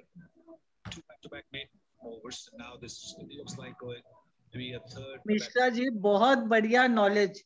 कहाँ नॉलेज हमारी? लॉकडाउन इतना ज्यादा आपने अच्छा बताया है और बहुत जल्दी जल्दी नोट्स ले रहे हैं, काफी कुछ मिस भी हो जा रहा है, बट आप you are always there. Recording चला जाए। ऐसा है, गुड न्यूज ये है मंजू जी, मिस्टर श्रीधर हैं आज। अच्छा। आई एम होपिंग वो भी हैं, श्रुति भी है, उन्होंने नोट्स ले लिए होंगे। मैंने भी लिए हैं, कोशिश तो की है पूरी। Great, amazing knowledge, it's been really good, wonderful. Vivek, are we okay? Yeah, yes. Okay, so shall I start the question or you're taking a photograph? I'm just taking a photograph. So I'm just going in gallery mode, so I can take that. Okay. Yeah, thank you. मैंने मिश्रा जी का post देखा Facebook पे और अपने bougainvillea काटे हैं सारे भी, क्योंकि उतना याद तो रहता नहीं है, but I got it cut. मैंने अभी नहीं, मैं कहा प्लीज काट दो, फूल आज जरा जरा से आ रहे, कोई बात नहीं, सो आई कट इट। मैंने सारा अपने ग्रुप में भी फॉरवर्ड किया था, hopefully members would have seen. Yes, thank you. You can go ahead with the questions. Okay, Mr. Ji, we are starting with the question now. Yes. Let's start. It goes. Question answer आप ये कौन बनेगा करोड़पति या कुछ और है सवाल जवाब का? वो तो आप बताएंगे, कोई हेल्प लाइन नहीं है, आप ही जवाब देंगे उसमें। तो है, आप का ये, हाँ नूतन पूछती हैं, नहीं इंद्रप्रीत जी हैं, वो पूछ रही हैं कि अगर हम प्रूनिंग करेंगे डोरमेंसी के वक्त तो it gives a doubt that it may die back. ये आई थिंक आपने शुरू में ही जब बताया था about when you should be pruning deciduous and annuals and सीजनल्स। देखिए इसका मतलब इन्होंने जो मेरी अर्ली 5 मिनट्स और 10 मिनट्स की जो डिस्कशन थी वो इन्होंने ध्यान से नहीं सुनी। मैंने बहुत केयरफुली बताया था कि किस चीज को कब कट करना है। हाँ जी, तो वो इसको इनको क्लियर होना चाहिए। ओके फिर है वो कि if we haven't fed them in end January when can we do the feeding again? As soon as possible. Okay चलिए, रसीलिया का आपने बता दिया। वो टिकोमा की क्लिपिंग जो आपने बताई थी ना कि कैसे हार्ड प्रूनिंग करे तो हो जाएगा, जरा फिर से एक दफा थोड़ा एक्सप्लेन कर देंगे? टिकोमा गोरी चोरी इस समय बेस्ट वैरायटी है जो मैक्सिमम लोग यूज कर रहे हैं। टिकोमा गोरी चोरी का जिसमें ब्लूम आता है, टिकोमा गोरी चोरी का अभी ब्लूम पे है। मैं अभी के टाइम से बात कर चलूंगा, अभी हम लोग जून मिड में हैं, अभी ब्लूम पे है, वो परफेक्ट ब्लूम पे है। जैसे बारिशें शुरू होंगी, रेंज स्टार्ट होंगी, इसके फूल गिरना शुरू हो जाएंगे। बारिश में कभी कभी 10 दिन बारिश नहीं है तो फूल आएगा। तो बारिश आप इसको क्लिप कर दीजिए, डेंस क्लिपिंग, डिजायर्ड हाइट पे डेंस क्लिपिंग कर दीजिए, पूरी बारिश में ग्रो करेगा। जैसे बारिशें खत्म होने को हो, मतलब हमको लगता है कि बारिश एक हफ्ता और रह गई, तो फीड कर दीजिए। ओके और आप देखेंगे बारिश खत्म होने के विद इन ए मंथ ये फिर से फ्लावरिंग फिर से ब्लूम कर देगा, और ये ब्लूम करेगा दिसंबर तक। राइट। दिसंबर में जैसे टेम्परेचर डाउन होगा ये डोरमेंसी की तरफ बढ़ेगा। उस समय आपको दिसंबर से जनवरी के बीच में 1 महीने का जो डोरमेंसी है उस समय पत्ते गिराता रहेगा। मैंने स्पेसिफिक कहा 10 जनवरी से 20 जनवरी के बीच में इसको कट कर दें, डेंस प्रूनिंग। हाँ जी, हार्श प्रूनिंग कर दें। आप देखेंगे कि जनवरी एंड में इसमें न्यू स्प्राउट्स आ गए, नए कल्ले स्टार्ट हो जाते हैं। जब न्यू स्प्राउट्स स्टार्ट हो गए उस समय आप उसको हैवी फीड कर दीजिए। ओके जब आपने हैवी फीड कर दिया तो आप देखेंगे फरवरी में ही ये ब्लूम लेगा और टिल जून अब तक ये ब्लूम पे रहेगा। Right right. अच्छा सर, फिर वही आपने उस चांदनी के बारे में बताया तो था, वेरीगेटेड और रेगुलर चांदनी के लिए और ड्वार्फ चांदनी के लिए। आई थिंक वो ड्वार्फ चांदनी शायद मिस हो गई मेंबर्स से, तो आप जरा केयर ऑफ ड्वार्फ चांदनी के फिर से पॉइंट्स बता दें please. Dwarf chandni basically a variation of the green Chandni.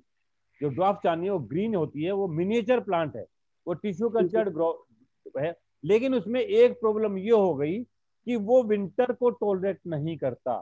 Below 20 degree आते ही वो प्रॉब्लम में आ जाता है। तो जैसे ही ये बिलो टेम्परेचर पे आता है, यदि ग्राउंड में है तो इतनी प्रॉब्लम नहीं होगी, लेकिन गमले में है तो ये कई बार ड्राई हो जाता है।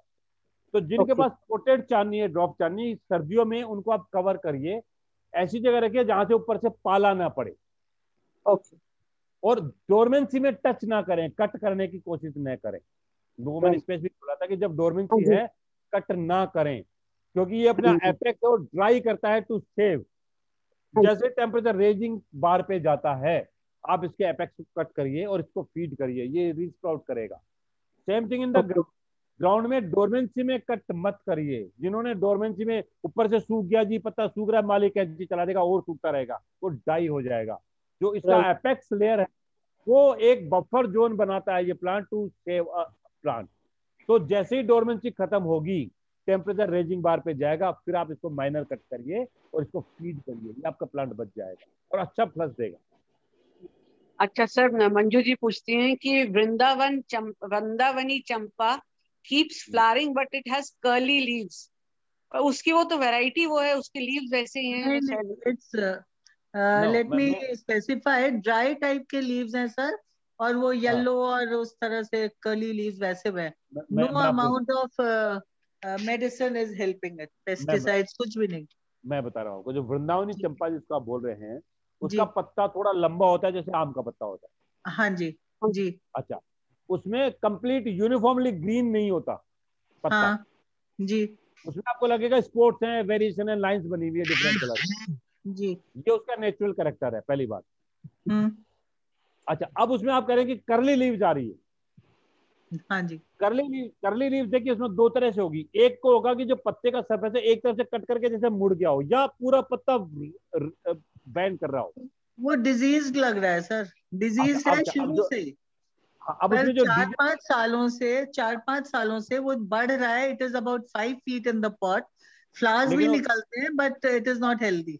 मैं समझ। अब आपको देखिए उसमें नेमेटोड्स लगा हुआ है, उसमें प्लांट में नेमेटोड्स है। आपको कोई भी कॉपर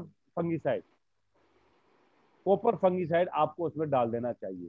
या फिर आपके पास जैसे ये आपका, मैं आपको नाम बताऊं, ये इसका धानुका का ही आता है, ताकत नाम से ऐसे कुछ करके है। उसमें बेसिकली वो है आपका कॉपर ऑक्सीक्लोराइड है और उसमें साइपरमेथ्रिन है। आप उसमें ना ग्राउंड में, जड़ में आप कॉपर बेस कोई भी फंगीसाइड आप डाल दो। अच्छा जी। ये आपका प्लांट ठीक है सर? How often? अब अच्छा, अब इसमें मेरे को एक चीज आप बताओ, उसमें आपकी सैंड पार्ट कितना है गमले में? यमुना सैंड पार्ट नॉर्मल जैसे सब में बनाते हैं सर वैसे ही है, बट इट इज नॉट ठोस नहीं है, मिट्टी प्रॉपर है। अब मैं आपको एक चीज बता रहा हूँ, आपने क्या करना है, अभी बारिश आ रही है, हाँ जी। बारिश में आप इस गमले को रिपोर्ट करिए। ओके। आपने गमले को निकालना है, उसकी जो एक्सेस रूट्स हैं, जो फाइब्रस रूट्स हैं, जो सरफेस से बाहर निकल रही हैं, उनको आप क्लिप कर दो। ओके। उसमें आप कॉपर ऑक्सीक्लोराइड जो मैं फंगीसाइड बता रहा हूँ वो गमले में नीचे डालो, और हाँ इसमें आप थोड़ा सा आप क्ले मिट्टी मिला दो, क्ले। ओके। अच्छी कंपोस्ट का क्ले मिट्टी मिला दो और आप अपने प्लांट को लगा दो। आप देखेंगे अक्टूबर तक आते आते आपका प्लांट है ना, ये नॉर्मल हो जाएगा। ओके। जो वृंदावन चंपा है, ये आपकी प्रॉब्लम खत्म हो जाएगी। अच्छा सर, नेक्स्ट इनका क्वेश्चन है कि yellow champa does not flower though plenty of manure is given. ये तो सर ने बताया, व्हाइट विनेगर और वो डालने, लेमन जूस। मैं फिर थोड़ा स्पेसिफिक कर देता हूँ। येलो चंपा जो फ्रेंजी पानी है, ये बेसिकली सेंटेड प्लांट है, इसमें हाई सेंट होती है, और ये डिसीडियस प्लांट है, सर्दी में पत्ता गिरा देता होगा ये। नहीं सर, ये तो वो पेड़ वाला है जो कि बहुत ही सुंदर से लंबा येलो। आप मुझे ये पत्ते नहीं गिराता? नहीं। तो फिर ये फिर सिंगापुर, सॉरी, ये इसकी बाली इंडोनेशिया वाली वैरायटी है फ्रेंजी पानी की। ये प्लांट भी आपको एक्स्ट्रा फ्लावर दे देगा। कुछ नहीं करना, आप इसको विनेगर खिलाओ। हाँ जी। नॉर्मल फीड खिलाओ, आप विनेगर डाल दो, फिर आप देखो अभी से विनेगर डालने के 1 महीने में आपको फूल से भर जाएगा पेड़।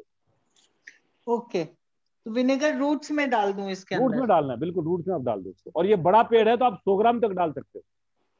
अच्छा, ये गमले में ही है सर, लेकिन ये ना करीब 7 फुट का हो गया है और खूब लीव्स हैं इसमें। तो फिर आपको इसको रिपोर्ट जरूर करनी चाहिए। बारिशों के लिए वेट करो ना सर, नहीं तो मर अभी जाएगा। कर दो आप, इसके लिए क्या वेट करनी है?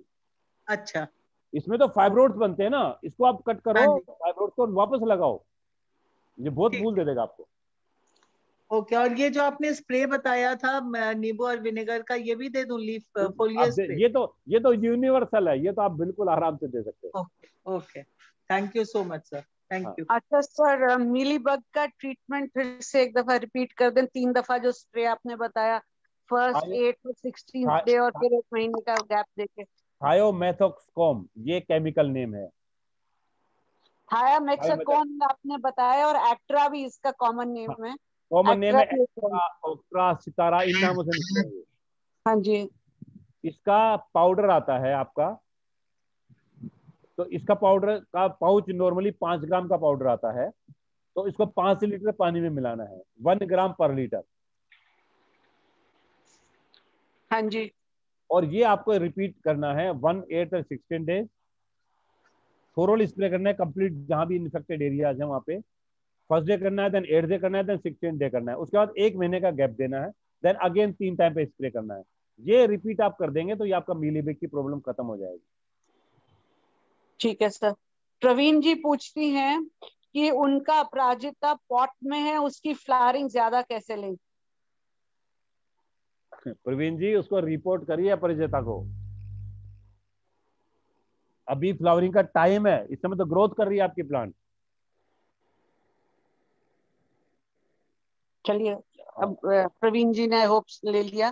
फिर है सर, मिसेस मंकट पूछती हैं कि how to help hamelia in its growth at this time, and also can gardenia be cut now? No, don't cut gardenia now. Gardenia is blooming time. Gardenia has to be cut in January end, as I told you, मैंने पहले अभी बोला था, गार्डिनिया भी cut करने का time नहीं है। और हमीलिया का क्या करें? उसकी हमीलिया, अब again hamelia jatropha both are same. Hamelia को अभी आप हार्श प्रूनिंग कर दीजिए, बारिश में ग्रोथ करेगा और उसके बाद ब्लूम करेगा। राइट। अच्छा, प्रवीण जी फिर पूछती हैं कि निकार्डिया का आप रिपीट कर देंगे? निकार्डिया का, प्रवीण जी, निकार्डिया ब्लूम करेगा पूरी बारिश से ब्लूम करेगा। बारिश के बाद उसमें जहां भी फ्लावर्स बने हैं वहां पे सीड्स मैच्योर होना स्टार्ट होंगे। यदि आपने सीड्स लेने हैं तो आप वेट करिए, अदरवाइज वो ब्रांचेज जो ब्लूम कर चुकी है उनको आप उसी समय कट कर दीजिए up to desired height, so that before winter set plant activatize हो जाए और सर्दी में कोई प्रॉब्लम ना हो, सो दैट गर्मी में आराम से ग्रो करे। एंड अगेन ये सिर्फ और सिर्फ रेन सीजन में ब्लूम करेगा। कभी कभी फरवरी में ब्लूम कर सकता है, 1-2 फूल दे सकता है, बट मेजर फ्लावरिंग इसकी अब होती है। चलिए सर, सुनीता जी पूछती हैं कि रबर प्लांट की कटिंग कब करें? रबर प्लांट की, देखिए रबर प्लांट में कौन सा, देखिए फाइकस सारे रबर प्लांट में थे, फाइकस की जो वैरायटी है वो रबर प्लांट ही है। तो फाइकस में जो रबर प्लांट है, ये ब्लैक रबर की बात कर रहे हैं या तो वो जो बड़ा पत्ते वाले की बात कर रहे हैं ना सर, जो हम लोग अपने ड्राइंग रूम में सजाते हैं? नहीं, उसमें ग्रीन वाला है या ब्लैक वाला है, यदि ये बता पाए तो। सुनीता जी, आप अपने आप को अनम्यूट करके बता सकते हैं या मैं इनसे पूछ के सर आपको डाल दूंगी? क्योंकि मैं वेगली बताऊंगा तो थोड़ा कंफ्यूज हो जाएंगे। वो कह रही है बोथ। ओके नाउ अब देखिए, ficus black is black, ficus elastica, green is also elastica, but उसमें बेसिक डिफरेंस है। दोनों हैवी मिल्की प्लांट्स हैं, दोनों की कटिंग अभी हो सकती है, मतलब प्री मानसून कटिंग आप कर सकते हो। मानसून में बारिश सेट होने के बाद कट मत करिए, अभी टाइम है, 1 हफ्ता आप कट कर सकते हो और उसको आप कटिंग लगा सकते हो। Otherwise we always prefer the ficus plants to trim and cut in January and. Okay sir, इसी के साथ नेक्स्ट क्वेश्चन है, variegated rubber plant. Variegated rubber plant में इस समय कुछ भी नहीं करना चाहिए अदर देन फीडिंग, आप कटिंग मत करिए। वेरीगेटेड रबर प्लांट का भी टाइमिंग जनवरी एंड और फरवरी ही होता है। ओके सर, फिर सीमा बंसल जी पूछती हैं, what is the soil mix for russelia? Russelia के ग्रेनुलर कंपोस्ट होनी चाहिए जिसमें वाटर लॉगिंग ना हो। ओके, इसीलिए हम उसको रेज करके लगाते हैं, सो दैट उसमें पानी ना रुके जड़ों में। ठीक है सर। फिर एक आप है, नूतन जी पूछती हैं कि my Aparajita is young but died and revived and again it's dying in the last 20 days. What could be the reason and what can drainage. I do? Sir, your port drainage is blocked. So basically she should repot it and repot it. Yes. maybe put more tikras to ensure कि पानी drain होता रहे। Drain cell बनाना जरूरी है। अच्छा sir, thank you so very much, everybody is very happy now. अभी और आते होंगे क्वेश्चन, वील ऑल रिमेम्बर हमने क्या पूछना है। हाँ, वो पूछ रही हैं कि प्लूमेरिया का जो है फीडिंग पीरियड कब है? प्लूमेरिया जैसे मैंने बोला बहुत हार्डी प्लांट है, keep on feeding, frequent feeding. Right sir. Mahesh ji, मैं आपको एक कॉम्प्लीमेंट देना चाहती हूँ और रीनेम करना चाहती हूँ आपको कि you are like a walking encyclopedia, walking and talking, so full of knowledge, it is absolutely stunning. जिस तरह से आप एक एक प्रश्न का उत्तर दे पाते हैं, it is like your second nature. मजा आ गया आज के लेक्चर में sir, thank you so much. Vivek, can we share our appreciation with sir please? Thank you very much sir. अब मंजू जी के कहने के बाद तो मैं कुछ भी नहीं कह सकती। She has given you the ultimate। आपको कुछ कहने की जरूरत नहीं है। देखिए मेरे लिए यह किसी ने मुझे पूछा जी आप अपना इंट्रोडक्शन दो, तो मैं ये कहता हूँ मैं एक माली हूँ, पौधों से प्यार करता हूँ और अपने पौधों को बचाता हूँ। That's all, this is my all introduction. आप एक अच्छा माली कह सकते हो। Thank you so much sir. Thank you so much sir. Thank you members for joining today and raising very important pertinent questions. Thank you everybody. फिर भी आप पूछ, किसी का कोई सवाल हो उनको बोलिए ग्रुप में डाल दें and you can send it to me, मैं उनको रिप्लाई कर दूंगा। Okay, thank you. Will do sir. Thank you so much for your offer. Okay members, thank you till we meet again. Bye bye. Thanks Deepa and Vivek ji. Okay, namaskar. environment. Thank you, everyone. So in order to understand spiritual agriculture, we must start from